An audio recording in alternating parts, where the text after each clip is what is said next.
P T I intra party election کا لدم قرار دینے کی درخواست قابل سماعت قرار۔ الیکشن کمیشن کا تحریک انصاف کو نوٹس، سماعت 12 دسمبر تک ملتوی۔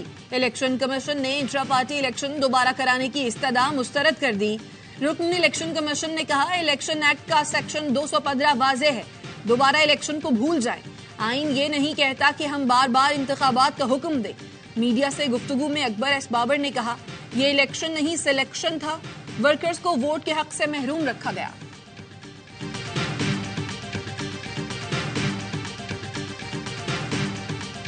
Initially, Pakistan's economy faced multiple challenges at the start of financial year 23-24, but the GOP tried to solve the structural and macroeconomic issues which helped to improve the economy.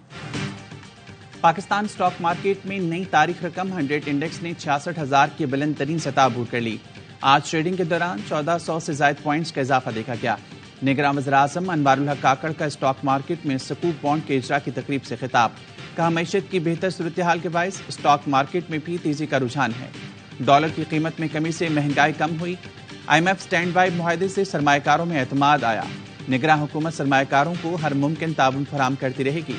نگراں وزیر اعظم سے Pakistan stock exchange کے اراکین اور معروف companies کے سربراہان نے بھی ملاقات کی۔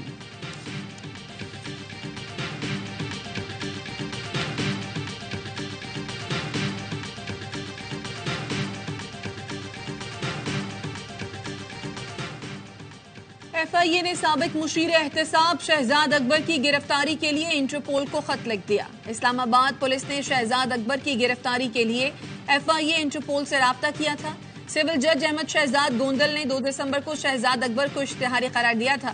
شہزاد اکبر کے خلاف تھانہ سیکریٹریٹ میں فراڈ سمیت 8 دفعات کے تحت مقدمہ درج ہے۔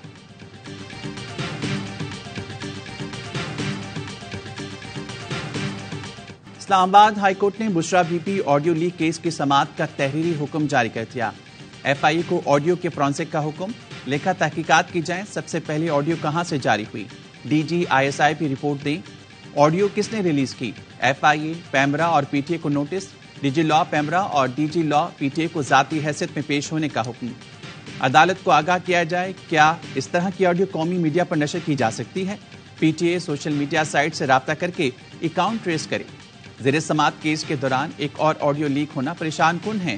شہریوں کے بنیادی حقوق میں مداخلت ثابت ہو جائے تو اس کے نتائج ہیں۔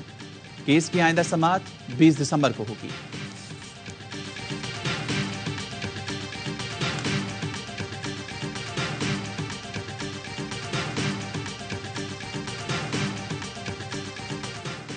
سرکاری اسکولوں کے فرنیچر کی مد میں کروڑوں روپے کی کرپشن کا کیس۔ سندھ ہائی کورٹ نے سیکریٹری تعلیم، ڈائریکٹرز، ڈی ای اوز اور متعلقہ افسران سے 2 ہفتے میں رپورٹ طلب کر لی۔ فرنیچر کے حوالے سے head masters, T E Os کی رپورٹ پیش کرنے کا حکم۔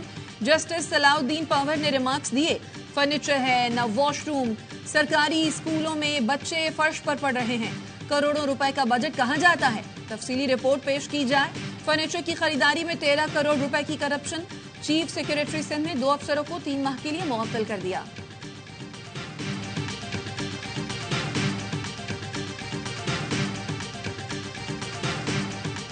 Gilgit Baltistan is part of Pakistan and inshallah it will remain part of Pakistan. آپ کو فریڈم آف ایکسپریشن بھی ہے۔ اتنے بڑے مجمع میں ملک کے وزیر اعظم کے سامنے جو آپ کے دل میں ہے آپ نے کہا ہے، تو کسی نے اسٹائفل تو نہیں کیا، خدا نہ خواستہ کہ آپ کو ڈسکریج کیا ہو، اس کے بعد خدا نہ خواستہ آپ کو کوئی نقصان ہو، تب بھی کوئی نکتہ چینی بن سکتی۔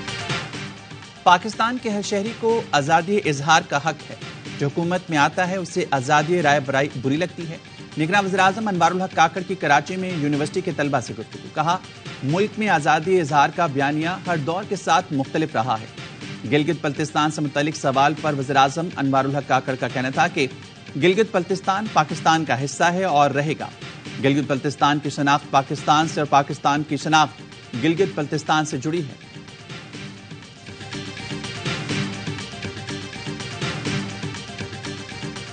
پی ٹی آئی ہنگو کے صدر کی کنونشن کی اجازت نہ دینے کے خلاف درخواست۔ پشاور ہائی کورٹ کا ڈپٹی کمشنر ہنگو کو نوٹس، آئندہ سماعت پر جواب طلب۔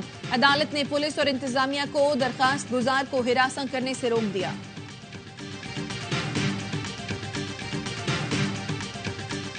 اسموک کے اداروں کے لیے اقدامات نہ کرنے کے خلاف درخواستیں لاہور ہائی کورٹ نے انڈر پاسز مکمل کرنے کی حتمی تاریخ پر رپورٹ 12 دسمبر کو طلب کر لی۔ عدالت نے والٹن روڈ پر سی بی ڈی کا نیا منصوبہ شروع کرنے سے روک دیا۔ جسٹس شاہد کریم نے ریمارکس دیے، ترقیاتی منصوبوں سے ٹریفک میں خلل پڑ رہا ہے، سی بی ڈی کے جو منصوبے چل رہے ہیں انہیں جلد مکمل کیا جائے۔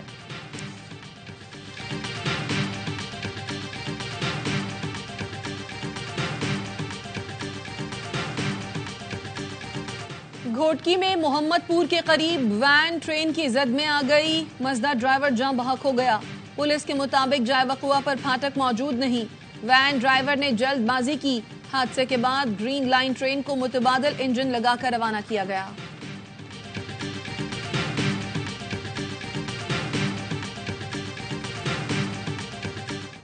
اور غزہ پر اسرائیل کی وحشیانہ بمباری، 24 گھنٹوں کے دوران اسرائیلی حملوں میں مزید 300 فلسطینی شہید، تعداد 17,000 سے بڑھ گئی۔ اقوام متحدہ کی جنرل اسمبلی نے فلسطینیوں کے حق میں 5 قراردادیں منظور کر لیں۔ سلامتی کونسل میں نئی قرارداد پر ووٹنگ آج ہوگی۔ امریکی وزیر خارجہ کی غزہ میں شہریوں کا تحفظ یقینی بنانے کی تنبیہ۔